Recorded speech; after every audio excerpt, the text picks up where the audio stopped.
Hi guys, it's me, ChazzaHD, and welcome to tonight's first qualifying preview of the 2023 Formula One season, of course, for the Bahrain Grand Prix. And thank God we are at the first race of the season, and we have got plenty of stuff in tonight's stream to be getting into. From what we saw in practice 2, most importantly today, there are some exciting storylines for sure going into qualifying tomorrow, which of course we'll be delving into in this stream, looking at the data, not just the results of practice 2, but also the sector time data for each team, and we'll also be looking at the lap times that we've seen today and how it compares to the best lap times the teams did in testing, just to see who is maybe pushing a bit harder than others. And there's definitely 3, maybe 4 teams that aren't quite showing their full hand as of yet, or as much of their hand as other teams. So yeah, that's what we're going to be getting into in tonight's stream. And obviously we're going through all the teams, talking about how I think they'll get on, and obviously predicting what I think is going to happen in qualifying tomorrow, a qualifying session that is going to be maybe not in the fight for pole position, as I'll show in a bit. I don't think it is necessarily going to be super close for that, but really from like third all the way down the field, it's going to be super close. It's very hard to predict, honestly, where people are going to be. It is going to come down a lot to, if a driver puts in a really good lap, if a team absolutely optimizes their pace, tomorrow, and maybe some teams don't, in terms of the results ending up in a certain way. It's going to come down to very fine things in tomorrow's qualifying session. But yeah, what I'm going to be doing is, like I said, going through the data in just a moment, the results of Practice 2. Practice 1, we're not going to be getting into those results because they're not representative at all, and the lap times were very slow that we saw in Practice 1. And then, yeah, once we get through those results, we'll get into the sector time data from Practice 2, because it does give you a good indication as to, I guess, the general pace of the cars. And then we'll get into some of the teams. Then I'll get into my full and final predictions for qualifying, and then we'll go through obviously the rest of the teams, the midfield teams, and look at how they did today, and also I'll explain a bit more why I think they'll end up in the positions that I have predicted. Great to see all you guys here. Hopefully you're all doing well, as we are now less than 24 hours away from finding out genuinely who is quick and who is not in 2023, and hopefully you're as excited as I am, and no matter what time it is in your part of the world, I hope you're all having as best a day as possible. And yeah, make sure tonight to join me in previewing qualifying for tomorrow. And what I want to hear from you guys in the chat is just how you think all the teams and drivers are going to do tomorrow. Do you think Red Bull are still the best team? Do you think Fernando Alonso can legitimately get pole position? How do you think Ferrari and Mercedes will do? Do you think McLaren are looking a bit better than they looked in testing? Same for Alpine. Do you think Haas F1 are possibly a dark horse in the midfield? Vice versa. Just let me know what you think is going to happen in qualifying. Very interested to hear what you guys have to say as usual. And I think we'll just get straight into it, and first we'll get into the results of practice 2. So Fernando Alonso ended up quickest for Aston Martin on a 1:30.9. Max Verstappen was second on a 1:31.0. Perez only 0.02 of a second behind Verstappen. Leclerc fourth on a 1:31.3. I think Ferrari can definitely show a bit more pace than that, but yeah, compared to Red Bull, Ferrari are in a bit of trouble. Hulkenberg, very impressive lap, put him up in 5th place. Lance Stroll, despite his wrist issues, finishing up in 6th place. I think Stroll, once he's, in a good way with his physical shape and, his wrist or wrists, I think Stroll has still got some potential this weekend to, to do something for the Aston Martin team. Pierre Gasly did well in practice 2, ended up in P7. Lewis Hamilton ended up in 8th place, with Lando Norris in 9th and Zhou Guanyu in P10.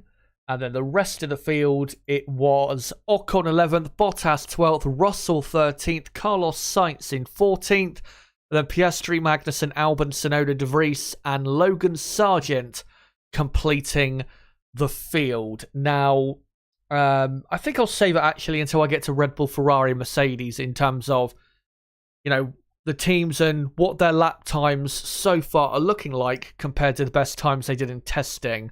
Because there are points I want to make when it comes to especially the Red Bull, Ferrari, and Mercedes team.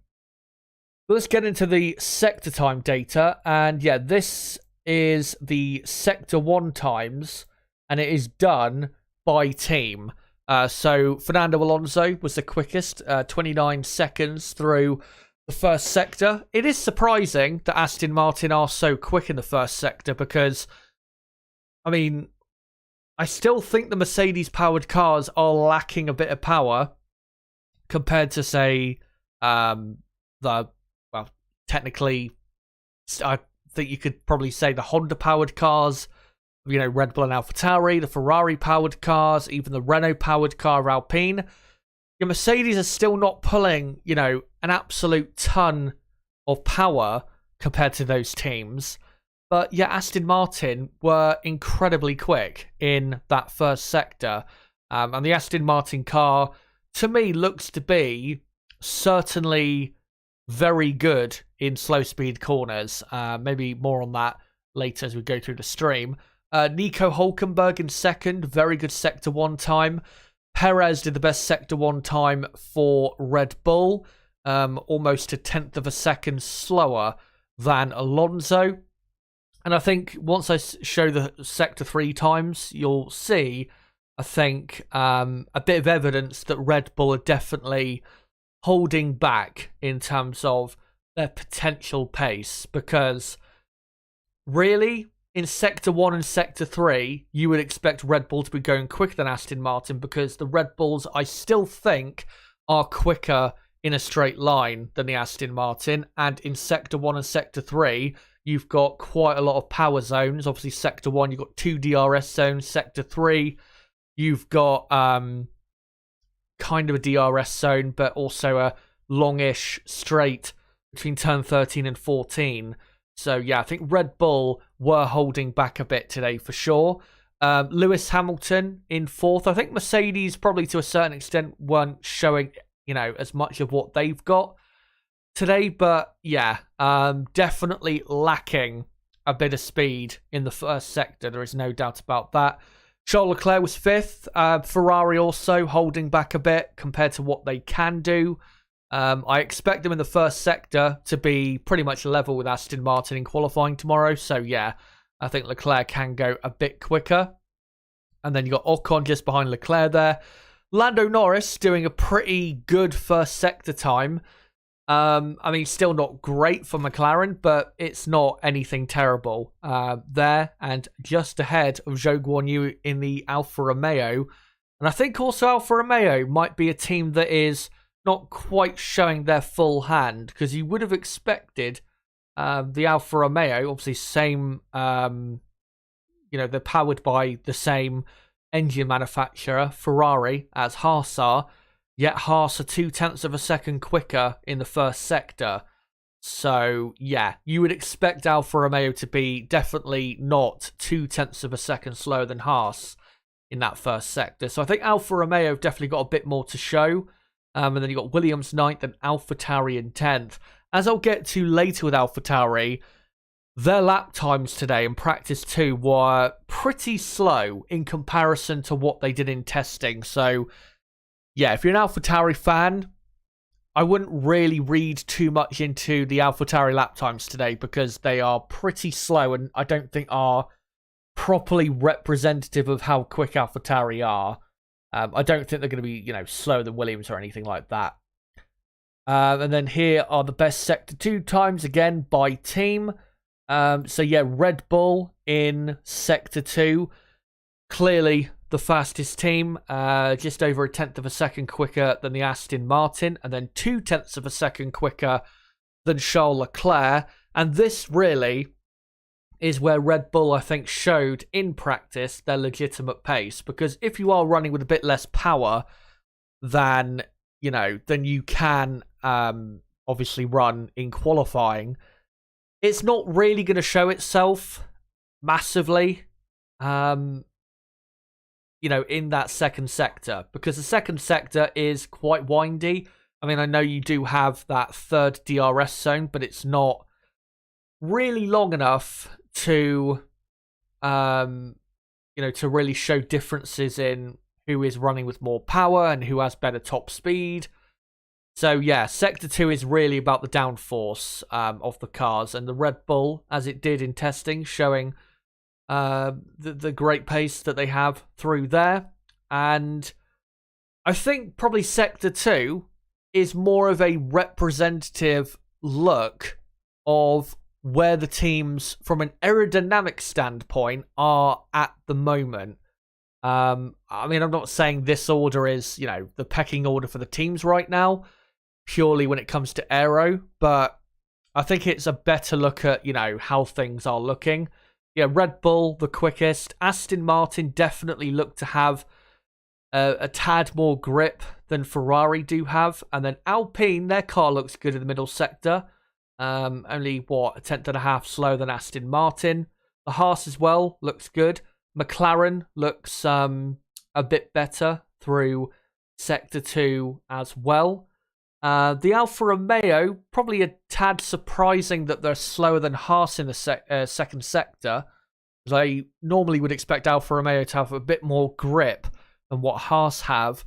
The biggest surprise, though, is Lewis Hamilton and Mercedes. Half a second slower than Red Bull in the middle sector. If that is also the case tomorrow in qualifying, Mercedes are going to get absolutely rinsed by a lot of teams and a lot of drivers, because you're losing half a second as a team that really should be a front-running team in just that middle sector to the fastest team. You are going to be firstly quite far behind, but also probably in the midfield at that point. So yeah, I don't quite know why Mercedes was so poor in that middle sector. I know Lewis Hamilton, I think, had a slight moment at turn 7, I think, on his quickest lap. But even with that moment, I think he probably would have only gone, if he had not had that moment at turn 7, probably 1/10 of a second quicker. So he still wouldn't be that close to Red Bull or even Aston Martin, or maybe even to Leclerc and the Ferrari. So yeah, Mercedes have got a bit of work to do. Tsunoda then in 9th. Again, don't read too much into their lap times. And Albon and Williams were, very slow in the middle sector. And it looks very similar to last year with Williams. They've got a very slippery car down the straights, but in the corners, their car looks pretty poor compared to the rest of the field. And yeah, they are going to definitely struggle in the race, because obviously how much grip you've got is a lot more important in the race than it is in qualifying, because once everyone turns their engines up to full whack around a power track like this, you can kind of get away with not having the most amount of grip if you have a very quick car down the straights like Williams do have. But in the middle sector, again, the aerodynamic sector really of the track, Red Bull are the best, I'd say. Aston Martin are then probably second, with Ferrari third. And then fourth, you'd probably have to say Alpine. And then Haas, McLaren, basically level. And then, pretty much as it is, as it says on the screen. I do think Mercedes will be better in the middle sector tomorrow compared to, say, Red Bull. I don't think it's going to be quite that big of a gap, but yeah, there is definitely work to do at that team. I don't know if maybe the middle sector time being so slow for them was because they were running a bit too low downforce on the rear wing. I mean, we heard they were bringing a lower downforce rear wing here. So maybe that's what the issue is there for them. But yeah, I would expect them to improve. And I do think Mercedes are not quite showing as much of their hand as, say, Aston Martin are so far this weekend. So yeah, I think if you're a Mercedes fan, don't panic. I think there is more to be shown by the Mercedes team. And then the final sector, which, I mean, is not super important. The only important thing in the final sector is really the final corner.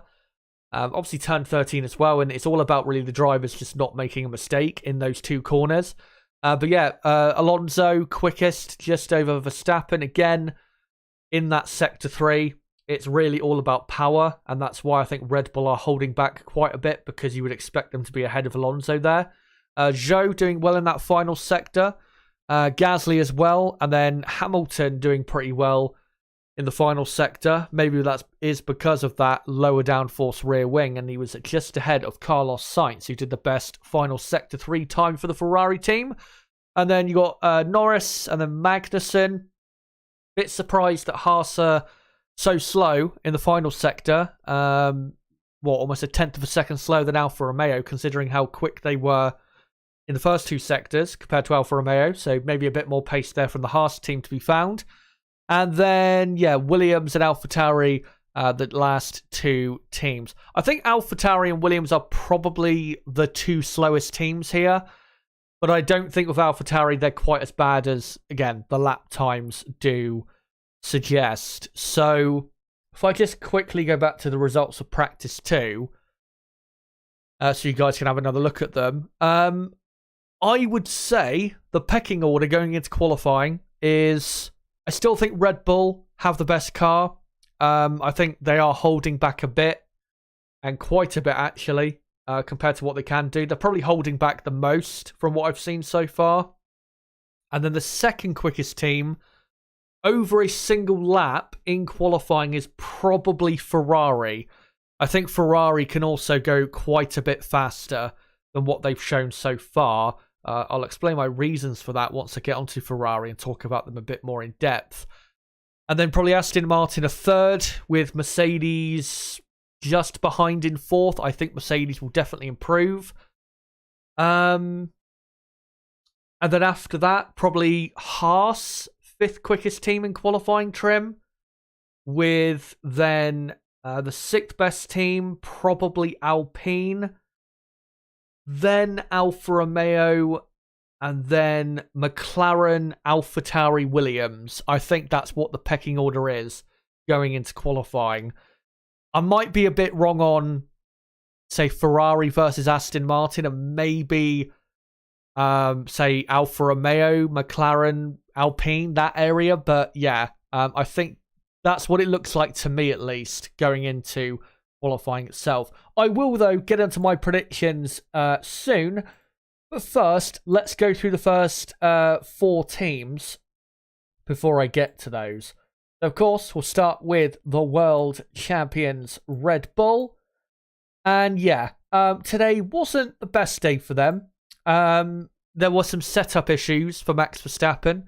Helmut Marko was saying to the media, I think in between practice 1 and practice 2, that there were some balance issues with Max's car that weren't really seen during testing. And even Max said on the radio that, you know, the car was jumping around a lot more than it was in testing.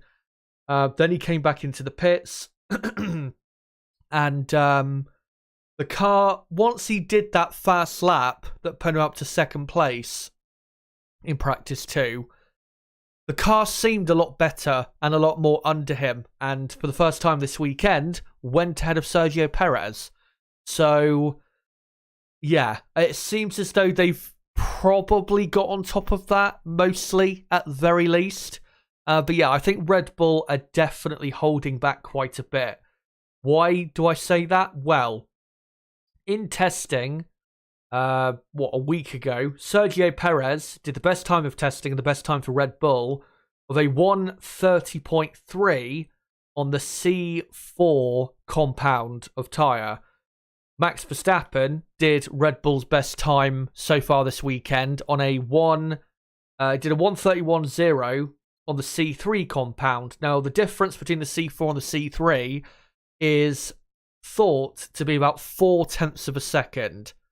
So, once you do the tyre correction, that lap time, let's say Max did that lap today on the C4, it would be a 1:30.6, which is obviously still 1/3 of a second slower than Perez did on the C4 compound.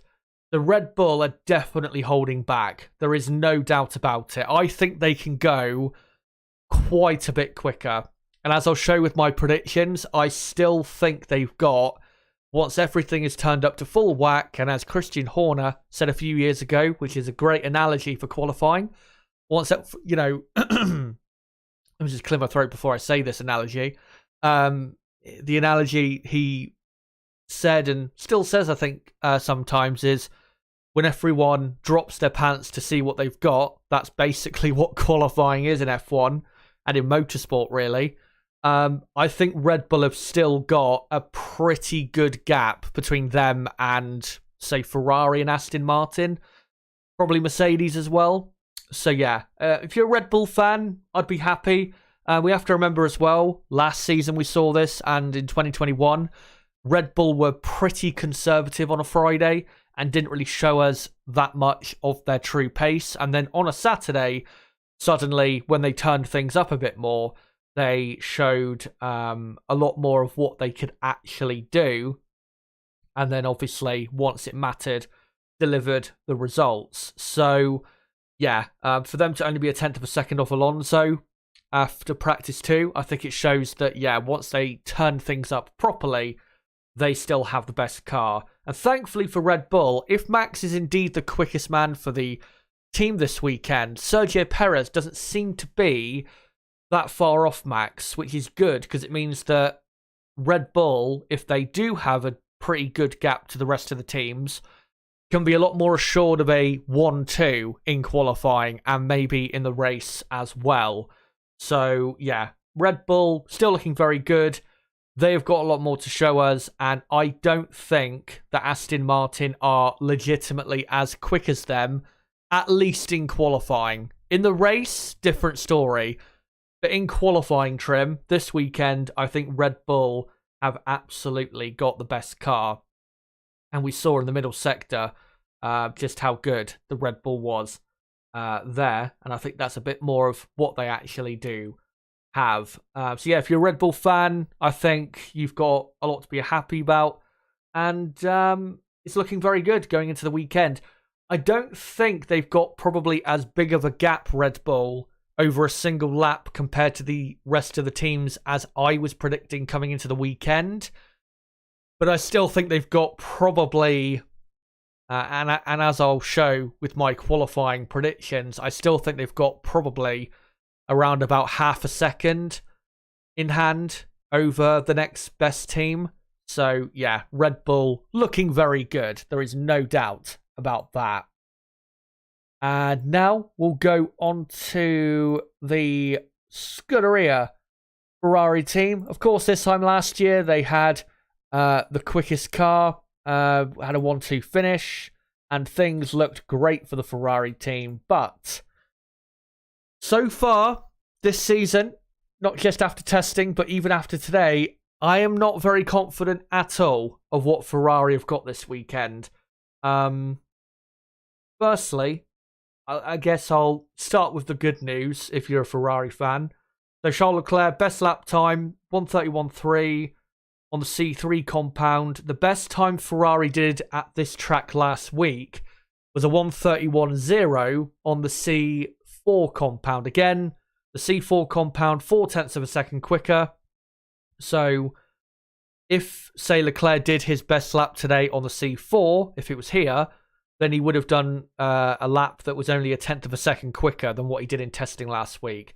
Which is why I say I think Ferrari still have got a bit more to show us than what they've shown us so far. And I think once they turn things up properly in qualifying tomorrow, I think they will have the better car compared to Aston Martin over a single lap. And the real reason I think that is not because Ferrari have got more grip than Aston Martin. I think Aston Martin have absolutely got better downforce. It's purely about power. I just think the Ferrari power unit is quite a bit better and stronger performance-wise than the Mercedes power unit in the back of the Aston Martin. And I think that will get the job done for Ferrari in qualifying tomorrow to be probably best of the rest after the two Red Bulls. I still think the two Red Bulls lock out the front row. But yeah, I think Leclerc in the Ferrari will end up in P3. Because again, I think the real difference maker for Ferrari in qualifying compared to Aston Martin will be that better straight line speed. Of course, though, in the race, that is not going to help Ferrari because Aston Martin will be able to utilise their better grip a lot more. And from what we saw in the long runs, Aston Martin look a lot quicker than Ferrari do. So, yeah. It really doesn't look great for Ferrari this weekend. I'll be honest, given how things are looking, I think they do well to finish on the podium this weekend. That's how not great it's looking. I mean, maybe it's not going to be a catastrophe. I'm not saying they're going to finish like 7th and 8th in the race or anything, but yeah. From what I've seen so far, from all the data, this is not looking like a good weekend. And I mean, there's going to be tracks in the season where Ferrari will be probably a bit more competitive than they are this weekend. I think probably the next Grand Prix at Saudi Arabia, they might be very good there. And maybe a bit closer to Red Bull there as well. But yeah, it's going to be a very testing season for the Ferrari fans. The Tifosi, of course. As I've been saying a few times in the last week or so. And yeah, from the data I've seen today, it's only just confirmed that. They're definitely slower than Red Bull. There's no doubt about that by a few tenths of a second. And yeah, as I said in my preview last night, their only hope this season to get great results is qualifying. And then holding on from there, really, when it comes to the race the day after. So yeah, in terms of qualifying, though, I think Ferrari probably end up in 3rd tomorrow. The second Ferrari, though, of Carlos Sainz, did not have a great day today. Had a big spin in practice 1 and then didn't do a quick lap really at all in practice 2. So I think Sainz might be a few positions away from Leclerc in qualifying, and especially with it being probably close between teams like Ferrari, Aston Martin, maybe Mercedes as well. Yeah, it's not going to be a great session for Sainz. Leclerc definitely looks, so far this weekend, very on top of things at the Ferrari team. But, yeah, we'll see how they do, obviously, compared to Aston Martin. And before we get on to Aston Martin, let's go on to a team that, at the minute, you could probably say is slower than them, which is a massive surprise. Mercedes. Yeah, today wasn't great. I mean, we didn't see any really bad issues for them that we saw during testing, of course. They had a hydraulic failure in testing and some really bad grip at times we saw from them. But we didn't see as much of that in this session, which is good. And I think they've definitely improved this car quite a bit from what we saw in testing. But yeah, over a single lap, I think they are going to struggle to get, you know, in that 3rd, 4th position. I think Lewis Hamilton still, because it's Lewis Hamilton, will produce a really great lap and probably be in the top 5 in qualifying. But I think that's more so going to be because of Lewis Hamilton's quality than the Mercedes car legitimately being, you know, super quick, or a lot quicker in qualifying than expected. So, yeah, not looking great from Mercedes from a qualifying point of view. When it comes to the race and the long runs, it's looking better, again, from what I've seen so far. But again, this is a qualifying preview, so we're going to try and ignore that the best we can. But yeah, Lewis Hamilton today on the C3 compound. Obviously, the C3 is the soft compound tyre for this weekend. Did a 1:31.5. His best lap time in testing was a 1:30.6 on the C5 compound. And the difference from the C3 to the C5 is 9/10 of a second. And of course, the difference between a 1:30.6 and a 1:31.5 is 9/10 of a second. So I think Mercedes also have not quite shown us their full potential because, I mean, a lot of the teams so far in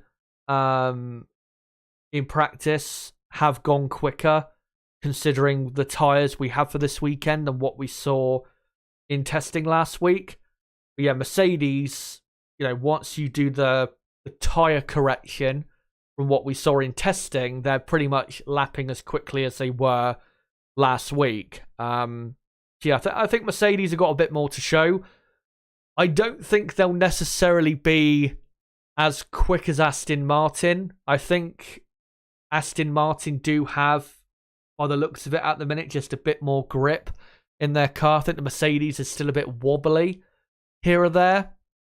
And compared to Ferrari, I don't think the Mercedes has less grip than the Ferrari. I think the big issue again is Mercedes do lack a bit of straight line speed, not just from the power unit, but I think also their car overall is just a bit draggy. And that's why over a single lap, I think this season, not just this weekend, they're going to struggle compared to the Ferrari team. So yeah, I think they are probably fourth best team, Mercedes, over a single lap. I still think Lewis Hamilton will get a pretty good result despite Mercedes, their issues so far. But if you're a Mercedes fan, please do not think that 8th and 13th is about where they are, because it's not. They are going to be quicker than Haas. They are going to be quicker than Alpine. I have no doubt about that. They're not going to be that bad. And I still think they can legitimately finish on the podium this weekend on pure pace, because their race pace does look a bit better, especially compared to the Ferrari team. So, yeah, don't be overly concerned if you are a Mercedes fan. The gap to Red Bull, I think, definitely is something to be concerned about, and it's going to depress Mercedes fans, which makes sense. But Lewis Hamilton, I think you'll see a bit better tomorrow. George Russell does seem to be lagging behind a bit.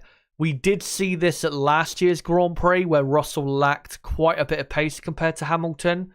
Even in testing last week, Russell was quite a bit slower than Hamilton.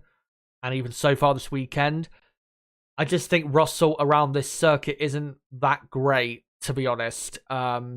It's not one of his best tracks. So, yeah, I think you'll see Hamilton, definitely the quickest Mercedes, and still doing a decent job.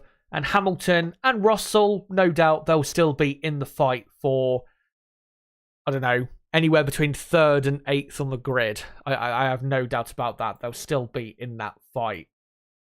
And finally, before I go on to my absolute predictions for qualifying, my final predictions for qualifying, let's go on to the dark horse of 2023. Aston Martin, the team that is getting us incredibly excited for this new Formula One season. Yeah, they are, I think, legitimately a front-running team. There is no doubt about it. How quick they are still needs to be proven. I still think qualifying will be their Achilles heel at times, but their race pace, I mean, that's a different story. Their race pace is incredibly good. And yeah, we'll get into that, obviously, in the build-up to the race on Sunday. And the very stunning data from that we saw even in practice too, in the long runs there. But over a single lap, the Aston Martin car looks good. Alonso looked very good in the car. Aston Martin have definitely shown a lot more of their potential and of what they're going to do in qualifying than teams like Red Bull, Ferrari, and Mercedes. Again, I don't think Alonso is going to be on pole position. I would be amazed if he was on pole position. I think he'll be in the fight for the top 3-4 this weekend, but pole position, I think, is a bit of a stretch this weekend.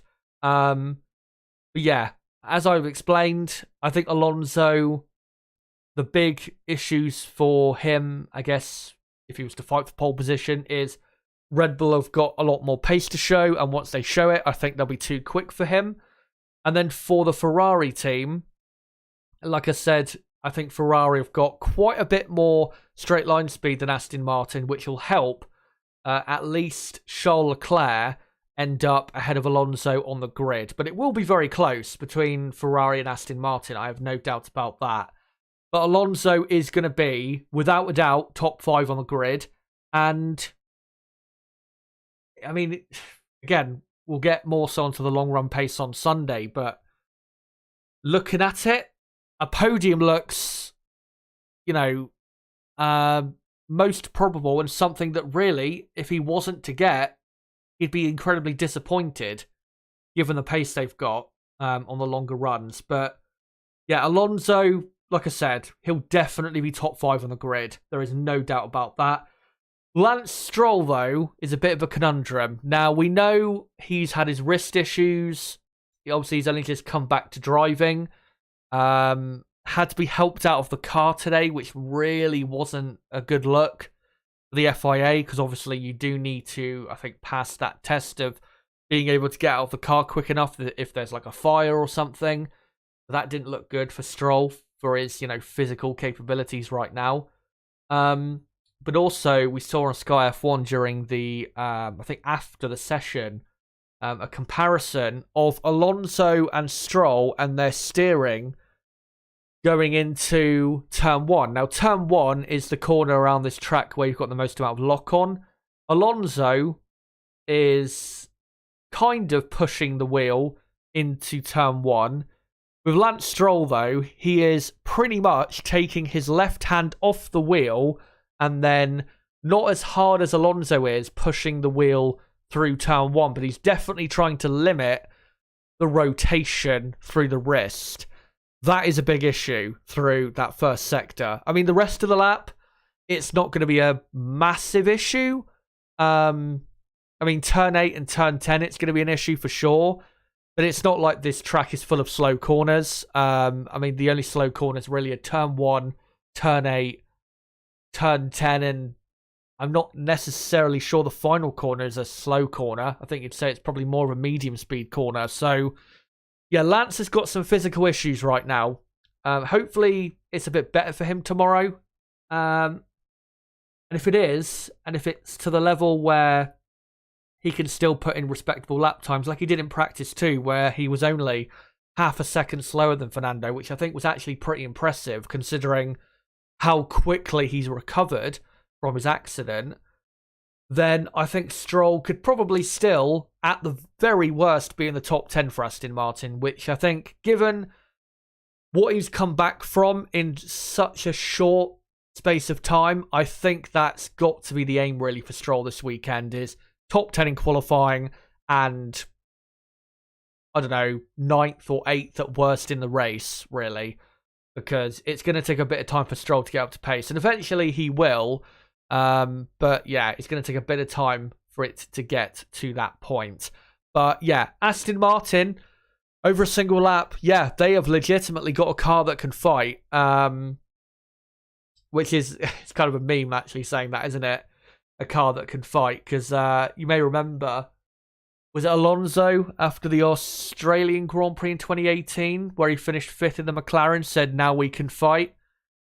That definitely applies now. Now, they can absolutely fight. Obviously, different team now, Aston Martin rather than McLaren. But yeah, Alonso now can definitely fight and show properly how he compares at, 40 years old or 41 years old to the top drivers in Formula 1. Because it's something we haven't really got a chance to see in the last 10 years of how does Fernando compare to these current top drivers and the top drivers in their current condition, especially people like Lewis Hamilton. So, yeah, it's going to be very interesting to see this season and this weekend how Fernando gets on.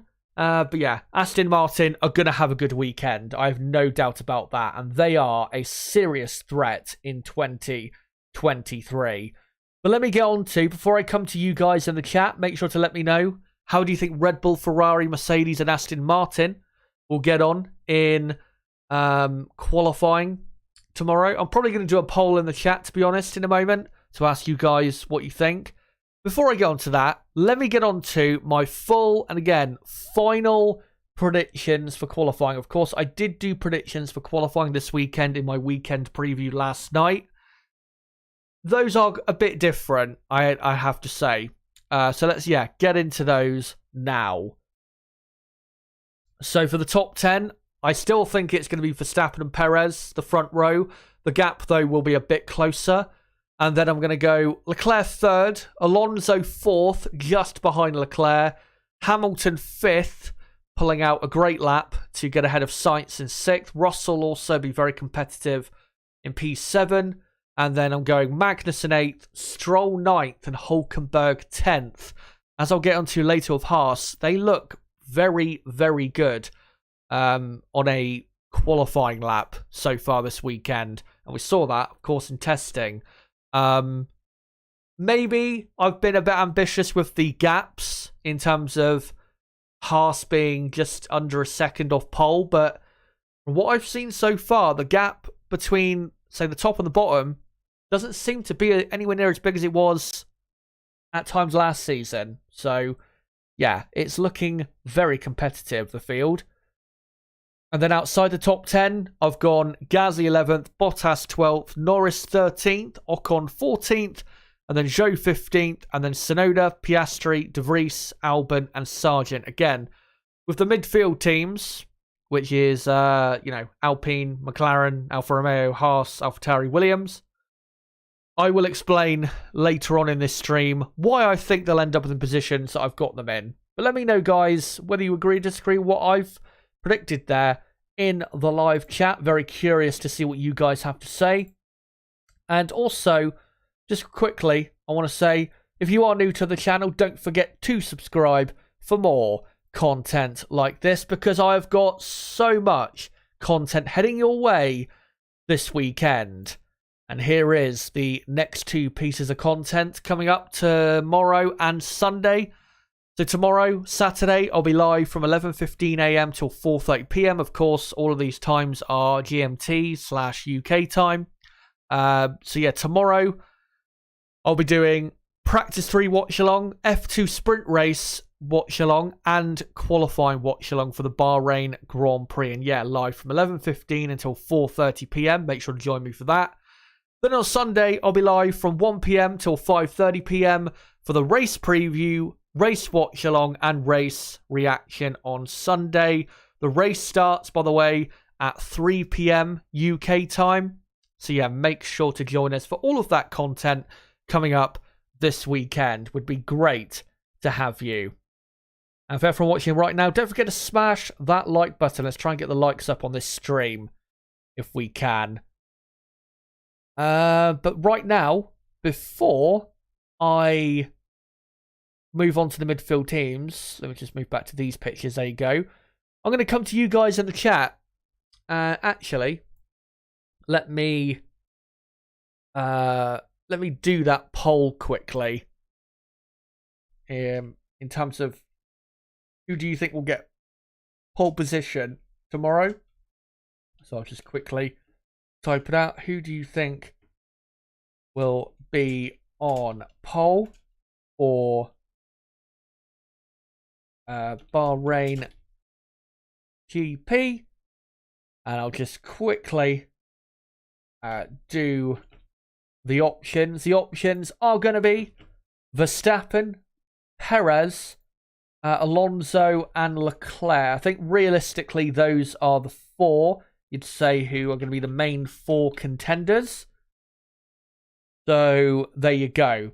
So make sure, guys, to vote on that poll at the top of the live chat.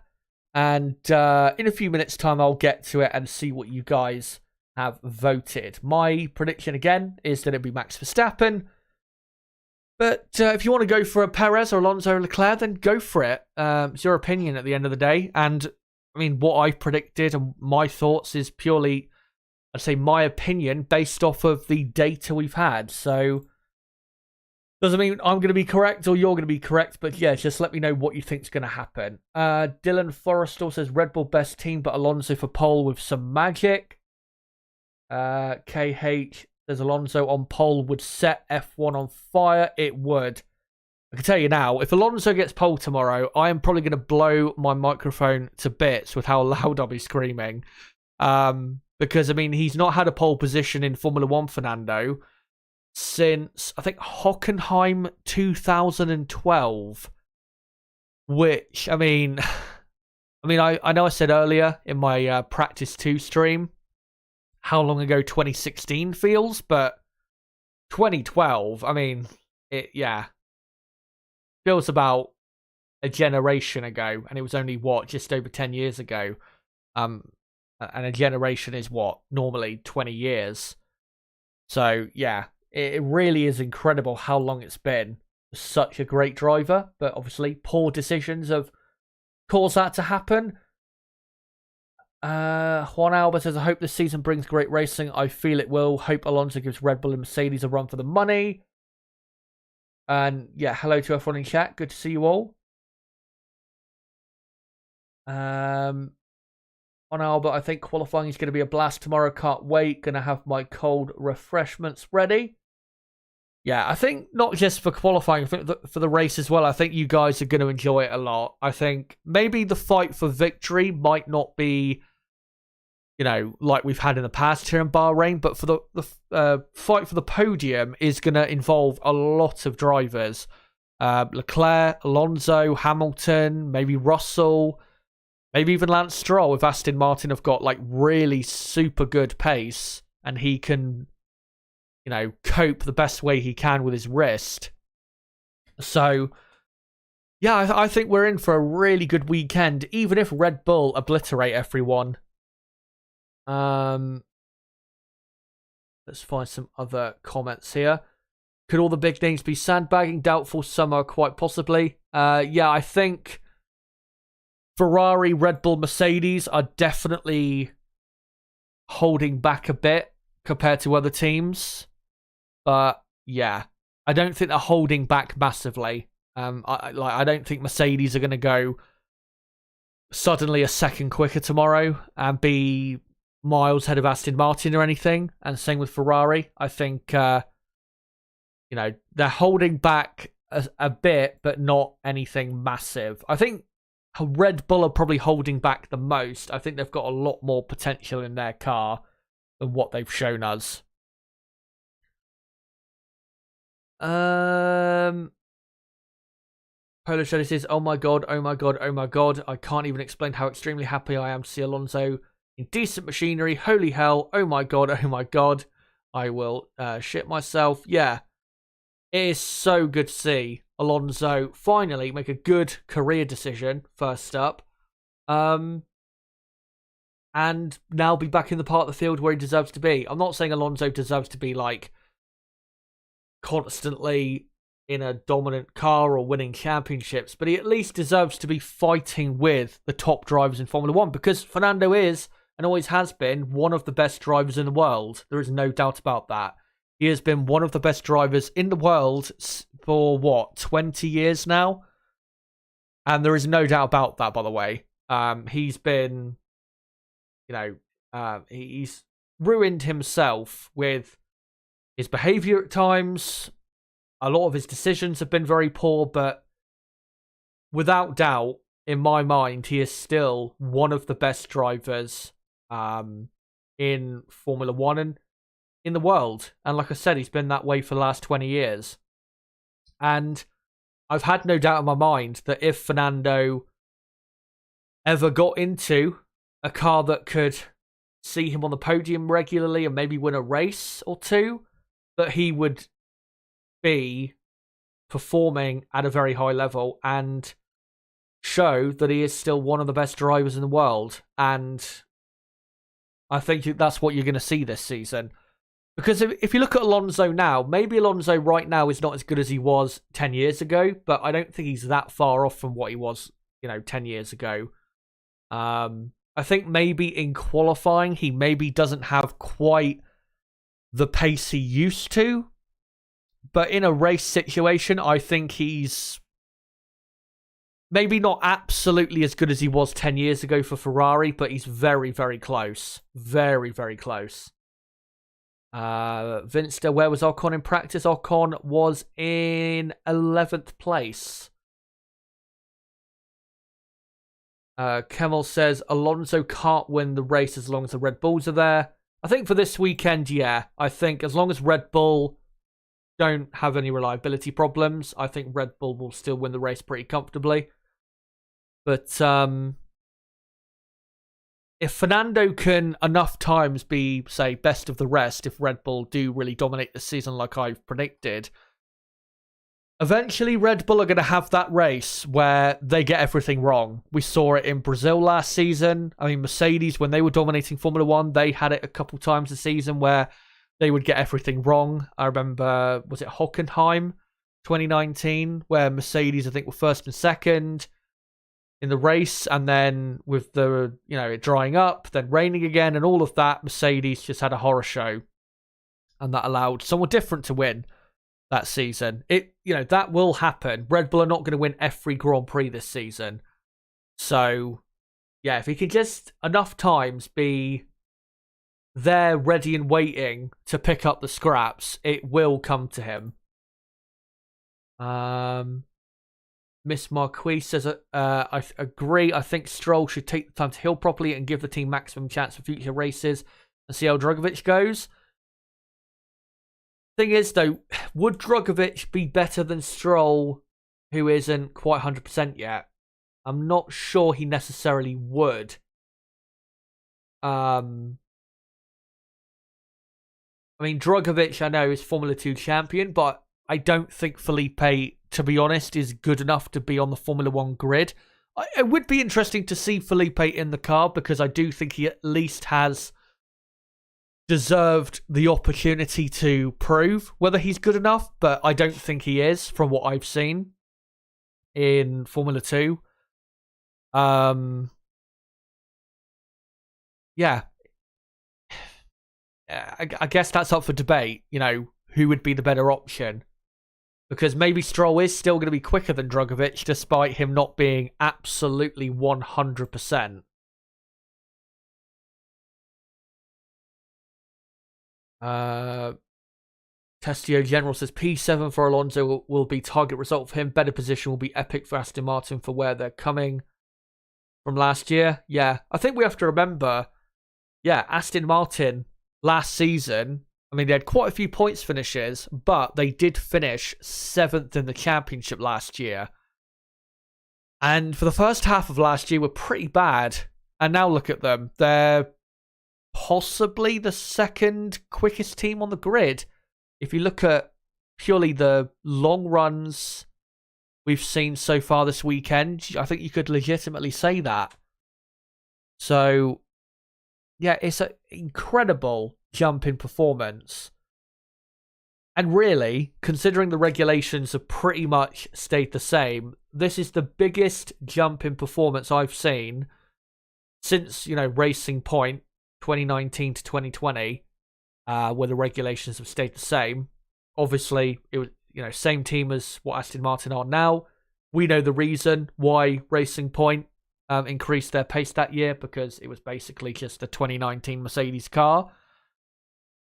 But other than that, it's hard to, remember times where the regulations have stayed the same and we've seen a team just fly meteorically up the field. I mean, I'm trying to think now. It is hard to actually think of a team that's done that. It truly is incredible. I think it does show you, though, as long as, I hope there's no allegations that Aston Martin have, maybe done something illegal with their car. You never know what could come up, of course, later in the season. Not saying they have done anything illegal with their car, but I'm sure Mercedes and Ferrari will be trying to find reasons maybe for protest, because that's what F1 teams do best, find stuff to complain about. What was I going to say? This time last year, they were maybe not the worst team on the grid, but they were probably the second worst team on the grid this time last year. So for them to go from second worst team to possibly second best team with stable regulations is, yeah, it's just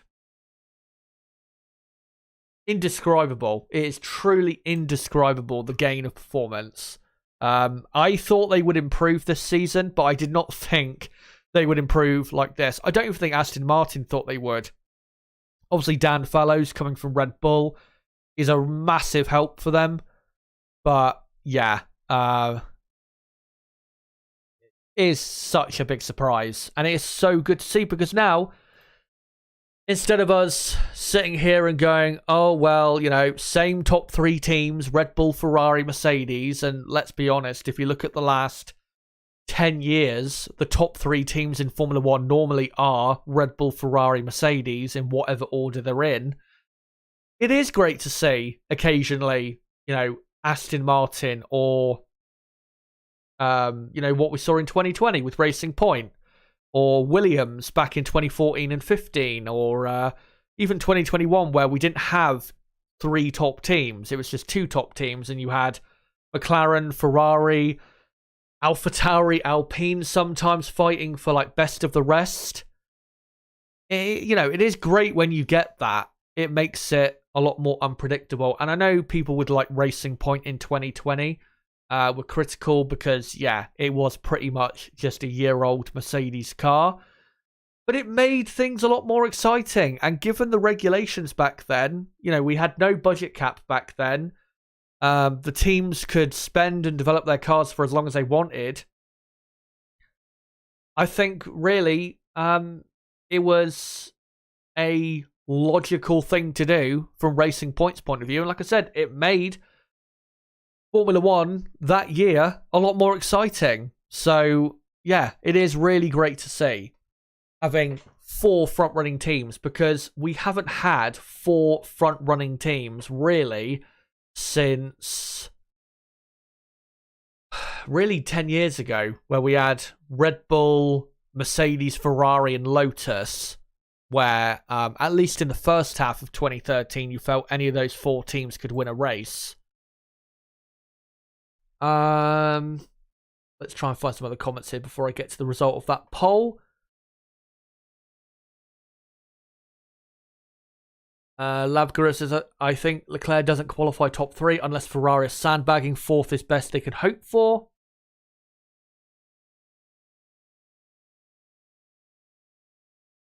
Let's see if I can find anything else here.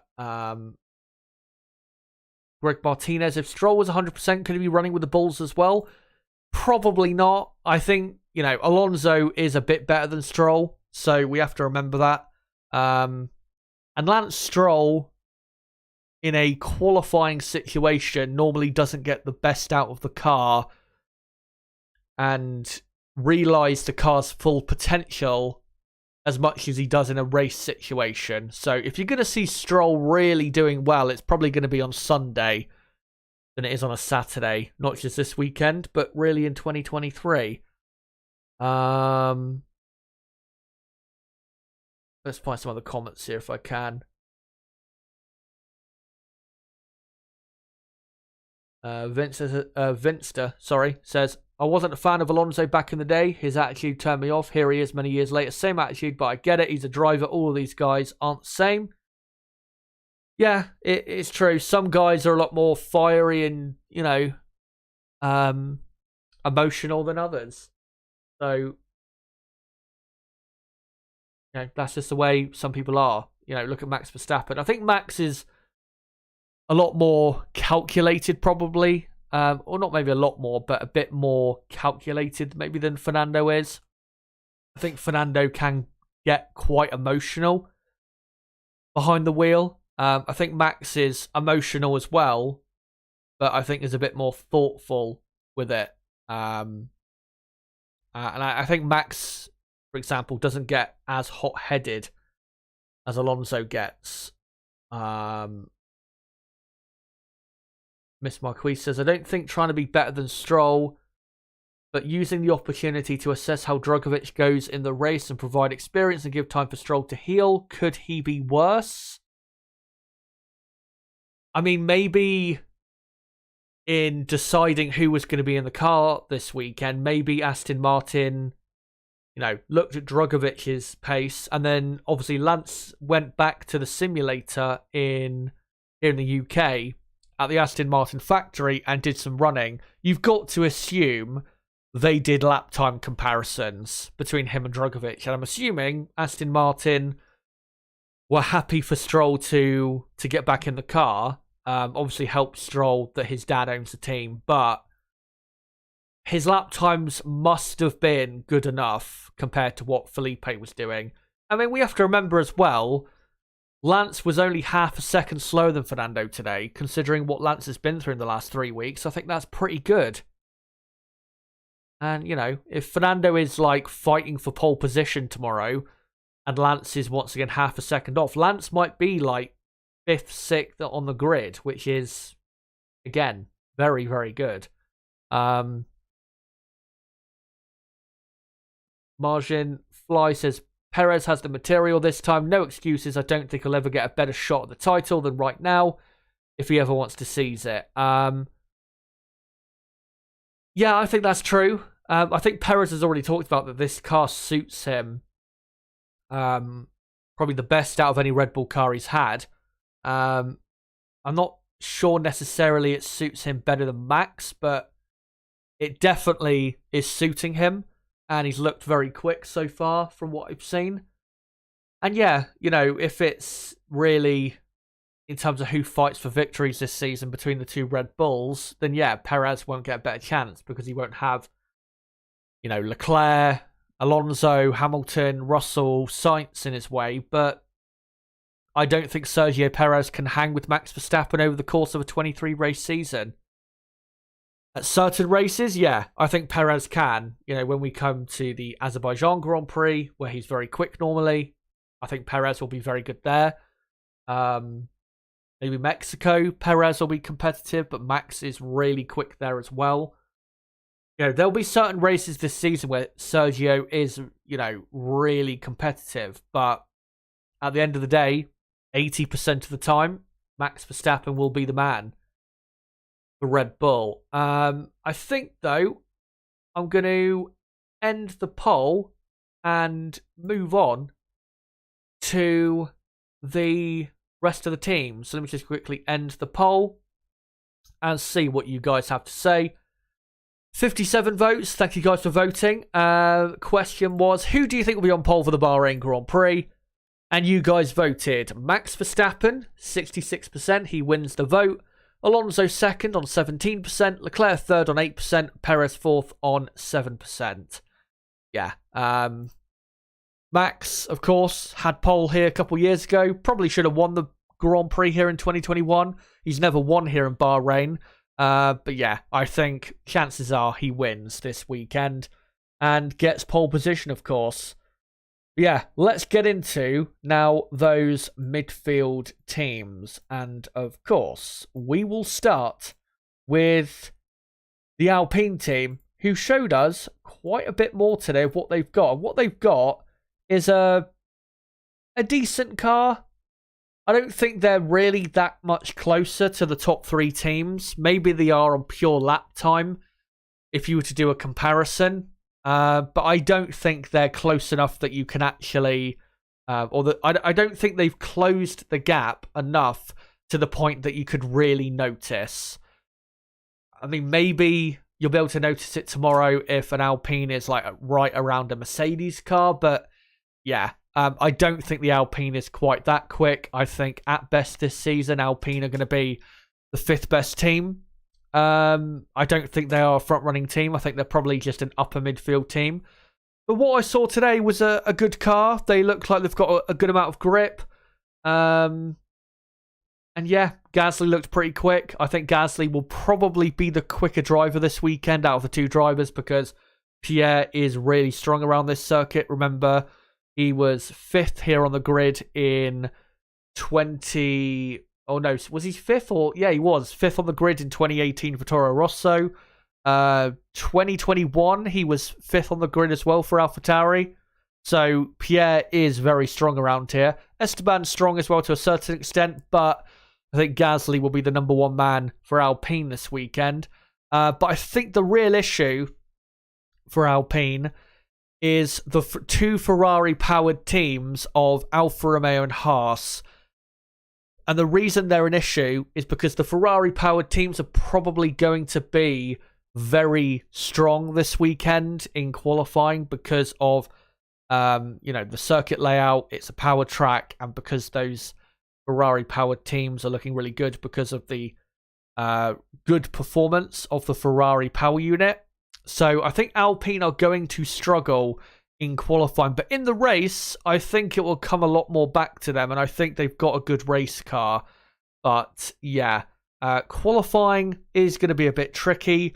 I know Gasly was 7th in qualifying, but you have to remember he did have two Mercedes and a Ferrari behind him on the in the results, and I don't think that's going to be the case tomorrow. So yeah, I think Alpine at best are probably just sneaking their way into the top 10, but I've got them 11th and 14th, I think, on the grid. Like I said, though, in the race, I think you'll see a bit more from them, but in qualifying, yeah, they're looking about as quick as Haas and Alfa Romeo at the moment at this circuit. But once in 2023 we get to tracks where grip is more important than power, I think you'll see Alpine really start to stretch their legs in the midfield, because I think that's where they are at their strongest for sure this season. And another team that showed us a bit more is the McLaren team. McLaren looked a bit better today. Lando Norris was in the top 10, only slightly slower than Lewis Hamilton in the Mercedes. McLaren looking definitely better, but I still don't think legitimately they've got a quick car this weekend. In qualifying at least. Their race pace, I've got to say, looked pretty good. More on that again in the build-up to Sunday's race when I'll get into that data. But yeah, qualifying pace doesn't look too special. Really, they're relying on Lando Norris pulling out a mega lap, which I don't think realistically is going to happen. I think he'll do the best he can, but I don't think you're going to see Norris in the top 10. I really don't think that's going to happen. I think Haas are definitely quicker than McLaren. Alpine probably a tad quicker than McLaren as well. But yeah, I think in qualifying, Alpine, Alfa Romeo, maybe AlphaTauri is the teams they're fighting. But I think realistically, like I showed with my predictions, I think they get one car into Q1 or into Q2, sorry. And I think Piastri, who compared to Norris looks like he's struggling a bit, I think he probably gets knocked out in Q1. Got to remember, this isn't the strongest track for Oscar. In his F2 season here, he didn't have amazing pace around here. He did win one of the races here that weekend in 2021, but compared to the other tracks he raced at that season, yeah, Oscar wasn't at his absolute peak. And obviously the McLaren car is not at its peak yet either. So yeah, I think between probably at best 12th and 18th on the grid is where you're going to see McLaren, which is, like I said, a bit better than I thought they were coming out of testing. So I think McLaren may have played down expectations a bit too much, because I don't think their car is as bad as they were probably making out through testing and in the build-up to testing as well. And if those improvements coming at the Azerbaijan Grand Prix, if they could really improve this car by a few tenths of a second, McLaren, they'll be back fighting for a top 5 position, maybe in the championship. So yeah, the McLaren car is not as bad as the team were making out. I think maybe they are surprised by the car being maybe not quite as poor as they expected. And maybe set their expectations a tad too high for 2023. But yeah, we'll see, of course, how they go during the season. But for this weekend, yeah, in qualifying, I don't see a top 10 for them being possible. But in the race, possibly a different story. Now we're going to the final 4 teams.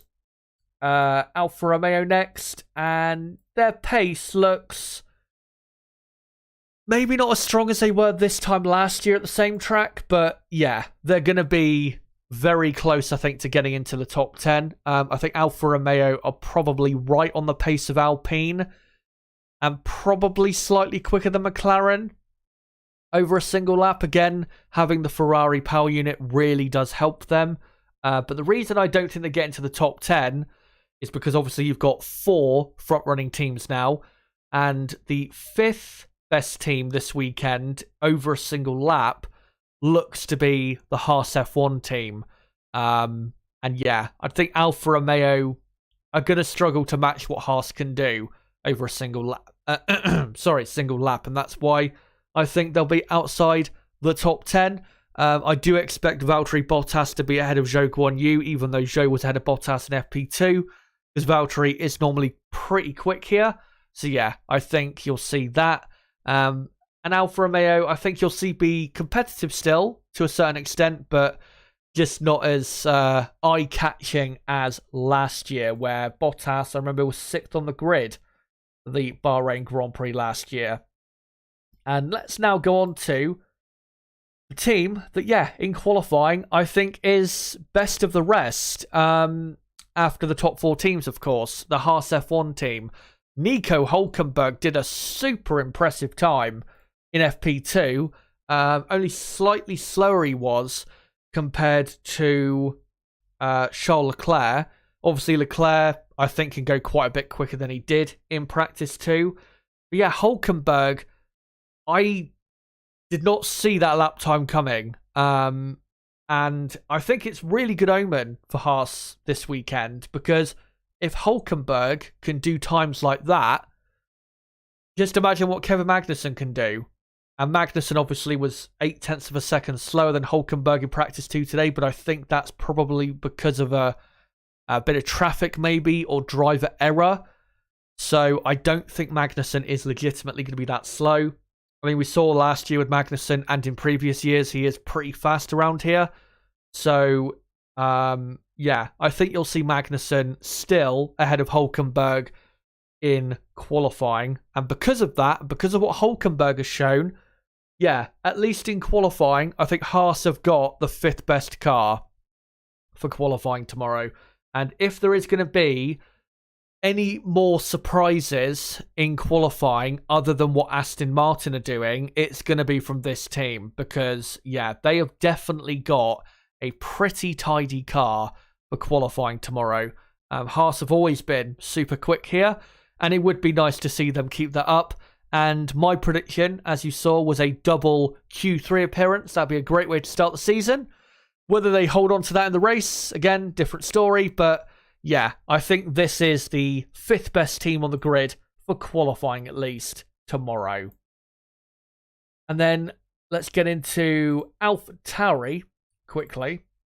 And with AlphaTauri, yeah, don't read too much into what they did today, because Yuki Tsunoda, his best lap time and the best time that AlphaTauri did today was a 1:32.5 on the soft compound tyre. Obviously, the soft compound tyre this weekend is a C3. In testing a week ago, Tsunoda did a 31.2, was it, on the C4 compound? And again, the C4 compound is 0.4 of a second quicker than the C3.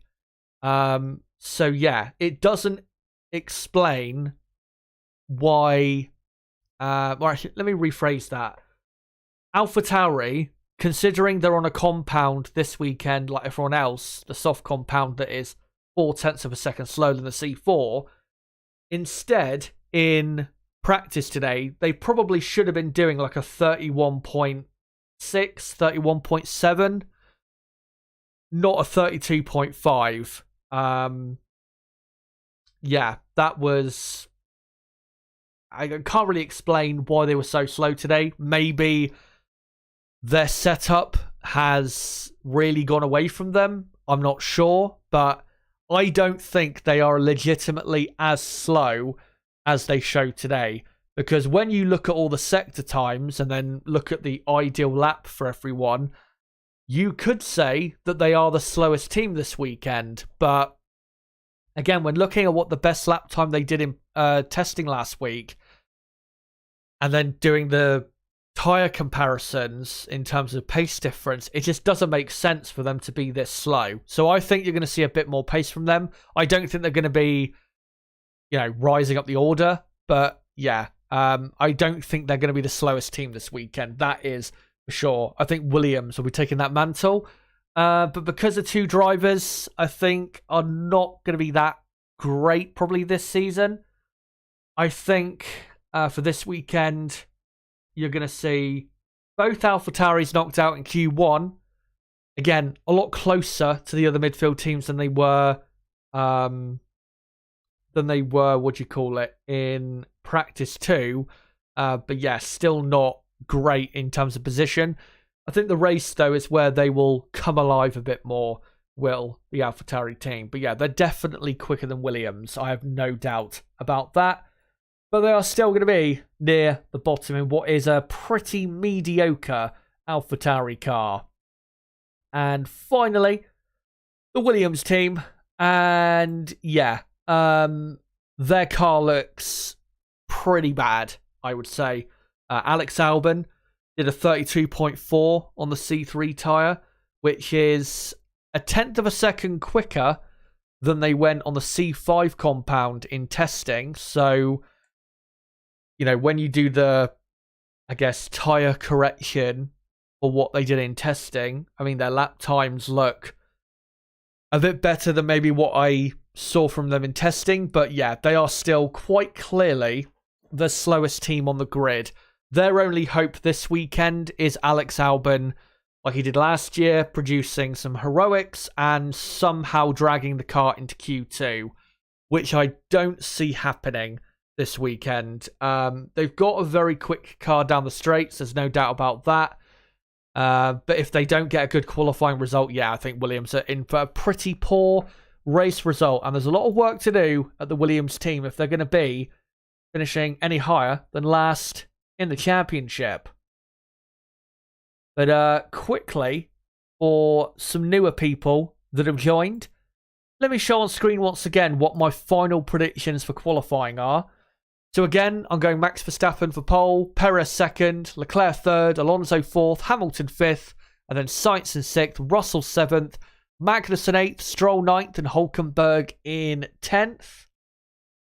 And then Gasly 11th, Bottas 12th, Norris 13th, Zhou 14th, Ocon 14th, Zhou 15th, and then Tsunoda, Piastri, De Vries, Albon, and Sargent. That's my prediction. Let me know in the comments section whether you agree or disagree with that prediction. Let me read out some comments, though, from you guys in the chat. Mickey says Max has a bit more pace than Perez, in my opinion. Actually, let me just change the picture here. There you go. Bit better team there. Yeah, Mickey says Max has a bit more pace than Perez, in my opinion, but Perez could get luck with Max getting a DNF. So over the season, I think Perez could beat Max. Mickey goes on to say, much like Rosberg against Lewis, I think Rosberg was a lot closer to Hamilton on pace than Perez is to Verstappen, to be honest. So yeah. Margin says Verstappen will outpace Perez more than half of the time, so perhaps above that. But Max already has 2 titles now, so the chance for Perez is definitely not 0. His time can come. Yeah, it's not, I'm not saying there's no chance, but the chances are very slim. Crystal Racing says it's going to be Alonso v Max this year, master versus pupil, like 2006. I really hope that is the case. But, yeah, I think we might be inhaling let me rephrase that. I think we might need to inhale quite a bit of hopium for that to happen, really. Perpetual Richard says, after FP1, Max said that he was surprised by how good his long run pace because of the trouble he had with the car today, and he said if that's the baseline that they can build on, then that's good. Yeah, Red Bull have got a very good car. Qualifying wise, race wise, even if the setup isn't 100% there, I think Red Bull have got a very, very, very good car. Venster says, can't wait for Chaz to say round the outside multiple times this weekend. Yeah. We do get a lot of overtaking in Bahrain, so I'm sure I'll be saying it plenty. If Alonso wins, would he be the oldest driver to win? No. Fangio. Yeah, he won a race at what was it? Yeah, Crystal Racing, saying 46 years old. Wasn't it? Who else was it? There was another driver that didn't they win a race at like 50 years old? Was it Farina? Or hold on. There was a driver in the 1950s. I think he was different from Fangio, who actually won a race. Who was the oldest driver to win F1 race?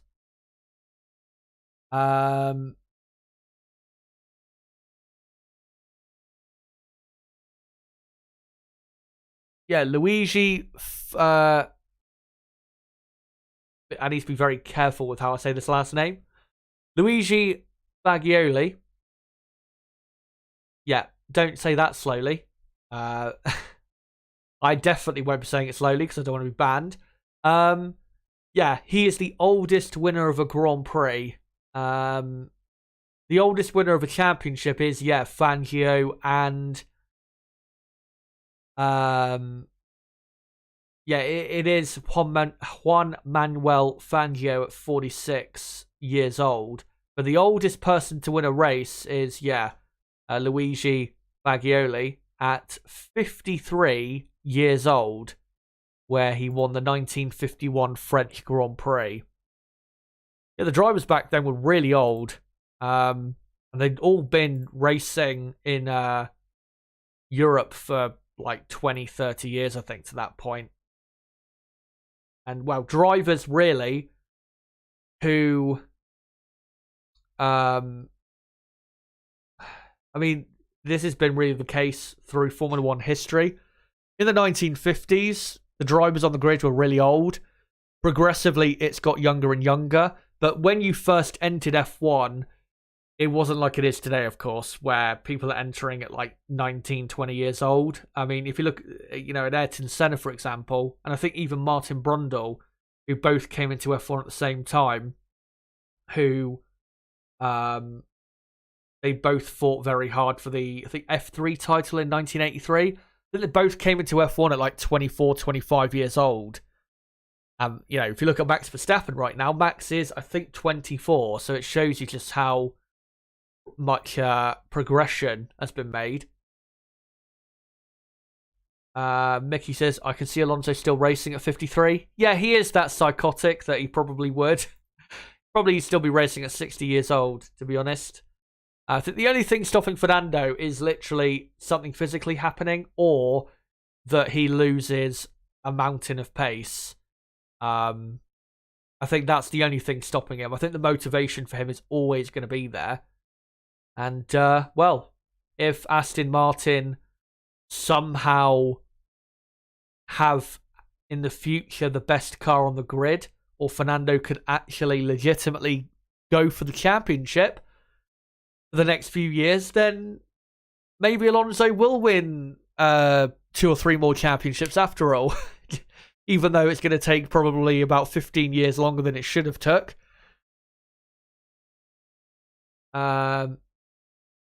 Ed's GT5 says Alonso will go to 45 or 46. Yeah, I could see Alonso racing probably until he's 45. I think after that, I'd be surprised. Surely Fernando mentally will overcook himself at some point where he just can't keep up mentally with that intensity that he's had, or maybe he's just that type of person that will have that intensity until literally he's like 80 years old. Let's see if there's any other comments here. Ed's ET5 says the Aston Martin isn't just fast but also stable and low tyre wear, so good for the race too. Yeah, looks really good for race conditions as well.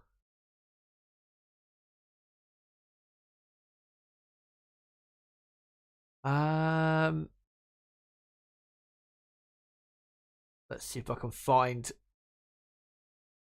I think, one final comment to read out, because I am pretty much done with my qualifying preview tonight, and I don't want to go super long, obviously, here, because I've got through everything.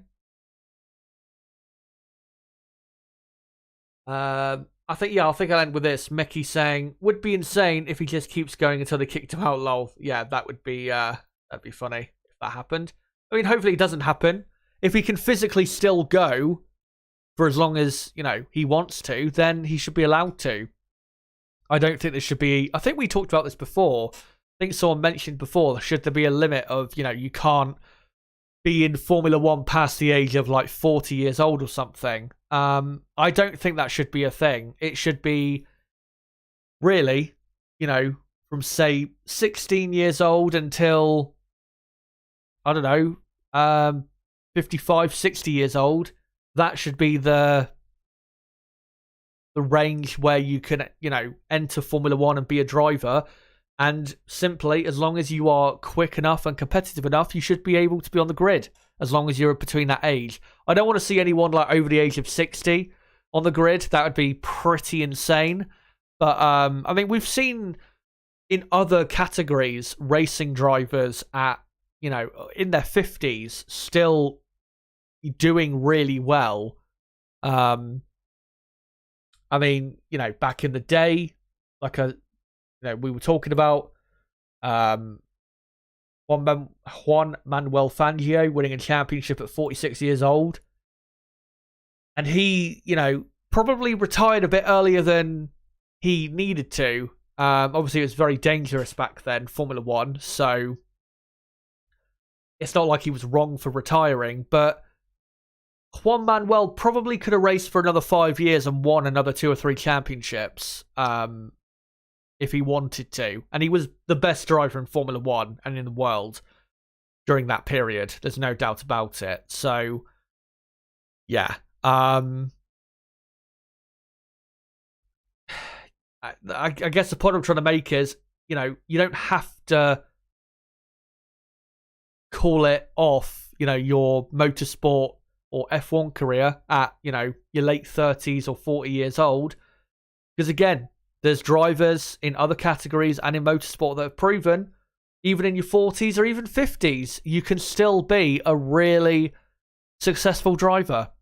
And yeah, maybe we'll see that with Fernando Alonso in the next few years. But guys, that is it for my qualifying preview for tomorrow's qualifying session in Bahrain. Thank you guys for coming along. Been great to have you guys along once again. And yeah, can't wait to see you guys tomorrow for the first qualifying day of the season. Obviously, 23 qualifying days in 2023. And let me again get into what the schedule is for tomorrow and Sunday as well. So don't forget, guys, to join me tomorrow at 11:15 a.m. UK time, where we're going to be starting with a Practice 3 watch-along. And then once Practice 3 is finished, we'll then be going into doing a watch-along for the F2 sprint race. Of course, I'm doing watch-alongs for Formula 2 this season. And then after that, we'll be doing a watch-along for qualifying. And yeah, I'll be live tomorrow between 11:15 a.m. and 4:30 p.m. UK time. And then on Sunday, live between 1 p.m. and 5:30 p.m. UK time for the Bahrain Grand Prix race preview, race watch-along, and race reaction. So don't forget to join us for that on Saturday and Sunday. Would be great to have you guys for that. And yeah, if you are new to the channel, don't forget to subscribe to keep up to date with everything that's going on at the Bahrain Grand Prix. Make sure, guys, if you haven't already, before you go, to smash a like button on this stream. If you want to keep up with the content on this channel, make sure to follow me on Twitter at ChazHD5. And don't forget to join my Discord server. And as well, make sure to subscribe so you can keep up to date and hit the notifications bell to keep up to date with everything that I'm doing. And yeah, I think that's pretty much it, guys. So until the first qualifying day of the season in Bahrain tomorrow, I'll see you guys at 11:15 in the morning, firstly for practice 3. And yeah, until then, guys, it has been me, ChazHD. Goodbye.